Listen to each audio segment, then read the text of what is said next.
हे guys, welcome back to my channel. कसे आहात तुम्ही? आणि आज आहे शनिवार आहे, तर आम्ही सर्व मुलांना पीटी आणि बाहेर खेळायलाच ठेवलं. आणि सोमवारी म्हणजे 15 तारखेला आमच्या शाळेमध्ये क्रीडा स्पर्धा आहे. त्याच्यासाठी तयारी पण चांगलीच चालली आहे. आणि त्याच्यामध्ये एक तयारी म्हणजे ब्लॅकबोर्ड. तरी त्याच्यावर छान पद्धतीने ड्रॉइंग चित्र वगैरे काढून त्याला छान पद्धतीने सजवून त्याच्यावर नाव लिहिणं, हेच म्हणजे आमचं खूप महत्त्वाचं काम.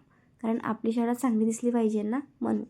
तर मी छान पद्धतीने थोडंसं, मला तेवढं येत नाही, तर मी छान पद्धतीने थोडंसं ट्राय केलं सजवायचं. तर मग मी थोडी मुलं काढले, समई काढली आणि मॅडमनी खूप छान असे नाही का स्लोगन लिहिले होते सुविचारमध्ये.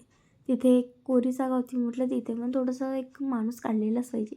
तर तिथे एक मुलगा काढला आणि मी माझी ड्रॉईंग अशा पद्धतीने कंप्लीट केली.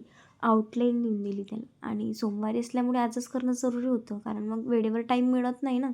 सर्व इकडल्या तिकडल्या कामामध्ये असते आणि याला टाईम जास्त लागतो. तर हा व्हिडिओ कसा वाटला आणि माझी कलाकारी कशी वाटली नक्कीच सांगा. भेटूया नेक्स्ट व्हिडिओमध्ये. बाय.